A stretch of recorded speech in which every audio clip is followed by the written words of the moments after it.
صلی اللہ علیہ وسلم۔ فرمانے مصطفیٰ صلی اللہ علیہ وسلم نے مجھ پر کثرت سے درود پاک پڑھو، بے شک تمہارا درود مجھ پر درود پاک پڑھنا تمہارے گناہوں کے لیے مغفرت ہے۔ صلو علی الحبیب صلی اللہ تعالی علیہ محمد صلی اللہ علیہ وسلم۔ حضرت سیدنا ابو سعید خدری رضی اللہ تعالیٰ عنہ فرماتے ایک دن ہم آپس میں مسیح دجال کا ذکر کر رہے تھے، اتنے میں رسول اللہ صلی اللہ علیہ وسلم تشریف لائے، فرمایا کیا میں تمہیں وہ بات نہ بتاؤں جس کا مجھے تم پر دجال سے زیادہ خوف ہے؟ ہم نے عرض کی کیوں نہیں؟ فرمایا وہ شرک خفی، یعنی چھپا ہوا شرک۔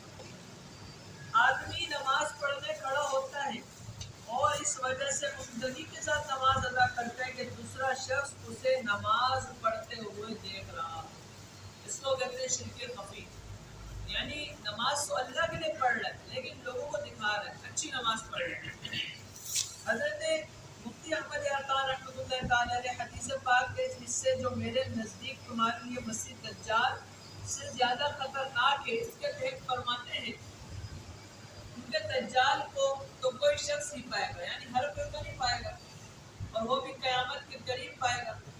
پھر انسان اس سے بچ بھی سکے گا کہ نہ کہ اس کے پاس جائے، نہ کہ اس کے پھندے میں پھنسے، مگر شرک خفی یعنی ریاکاری کی مصیبت ہر شخص کو ہر وقت درپیش ہے، اس لیے یہ آفت دجال سے زیادہ خطرناک ہے۔ قرب قیامت میں دجال آئے گا، نمودار ہوگا۔ ہماری زندگی آج ہے، کل ہے، 50 سال ہے، نہ جانے قیامت کب آئے، دجال کب آئے، تو ہم اس کے فتنے میں پھنسے یا نہ پھنسے۔ لیکن شرک خفی، یہ ریاکاری ایسی چیز ہے کہ ہر شخص اس مصیبت کے اندر مبتلا ہو سکتا ہے، اس لیے حضور علیہ السلام نے اسے آفت دجال سے زیادہ خطرناک کہا۔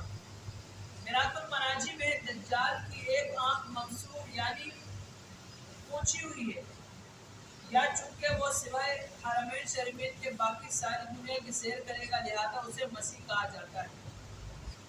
خیال ہے حضرت عیسیٰ علیہ السلام کو مسیح اس لیے کہتے ہیں، آپ نے سنا ہوگا عیسیٰ مسیح اللہ، اگر مسیح کہا جاتا ہے تو اس کی وجہ کیا ہے کہ آپ مردے کو چھو کر زندہ کرتے تھے، بیمار کو چھو کر تندرست کیا، اس کے لیے آپ نے کہیں گھر بنایا، ہمیشہ سفر میں رہے، یعنی آپ کے بارے میں آتے ہیں آپ نے کہیں گھر نہیں بنایا۔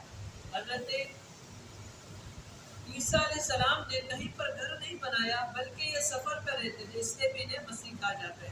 اور فرمان مصطفیٰ صلی اللہ علیہ وسلم میں جس نے لوگوں کے سامنے اچھے طریقے سے اور تنہائی میں برے طریقے سے نماز ادا کی، جس نے لوگوں کے سامنے اچھے طریقے سے اور اکیلے میں برے طریقے سے نماز ادا کی، بے شک اس نے اپنے رب کی توہین کی۔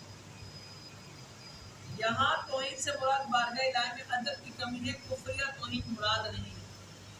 امیر المؤمنین حضرت سیدنا عمر فاروق اعظم رضی اللہ تعالیٰ عنہ مسجد نبوی میں تشریف لے گئے۔ سیدنا معاذ رضی اللہ تعالیٰ عنہ کو مدینے کے تاجدار محبوب پروردگار صلی اللہ علیہ وسلم کے مزار پر انوار کے پاس اشک بار یعنی روتا ہوا دیکھا۔ حضرت سیدنا عمر فاروق اعظم رضی اللہ تعالیٰ عنہ نے فرمایا کہ کیوں روتے ہو؟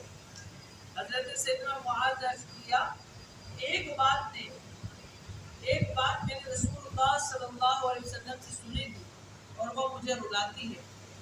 میں نے حضور علیہ السلام کو یہ فرماتے ہوئے سنا تھوڑا سا ریا بھی شرک ہے، اور جو شخص اللہ پاک کے ولی سے دشمنی کرے وہ اللہ پاک سے لڑائی کرتا ہے۔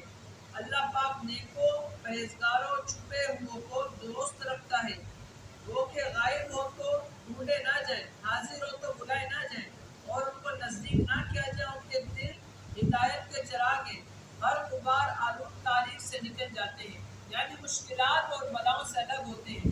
میراث المناجی میں ہے یعنی یہ اولیاء اللہ تاریخ یعنی اندھیرے گھروں، غیر مشہور محلوں، نامعلوم بستیوں سے پیدا ہوتے رہیں گے، یا یہ مطلب ہے کہ وہ حضرات تاریخ گرد و غبار والے عقائد و اعمال و شبہات یعنی غلط عقیدوں، برے عملوں اور شک و شبہ والے امور سے نکل جائیں گے، کبھی اس میں پھنسیں گے نہیں۔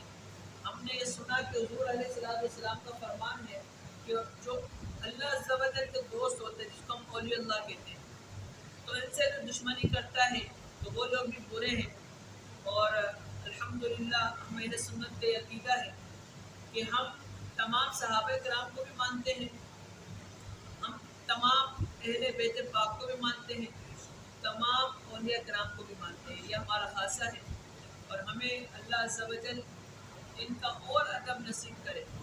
ہم ان میں سے نہیں ہیں کہ جو صرف یا علی ہی کہتے ہیں، ہم ان میں سے بھی نہیں ہیں جو صرف یا صحابہ کہتے ہیں، بلکہ ہم ان میں سے ہیں مولا علی کو بھی مانتے ہیں، اصحاب کرام کو بھی مانتے ہیں، اہل بیت کو بھی مانتے ہیں، اللہ عز و جل کے جو نیک بندے ہیں اولیاء کرام ہیں انہیں بھی مانتے ہیں۔ یعنی ہم میانہ روی سے چل رہے ہیں، ہم کسی کو برا نہیں کہتے۔ ہم کہتے ہیں صحابہ کرام بھی جنتی ہیں، اہل بیت پاک بھی جنتی ہیں، اولیاء کرام بھی جنتی ہیں۔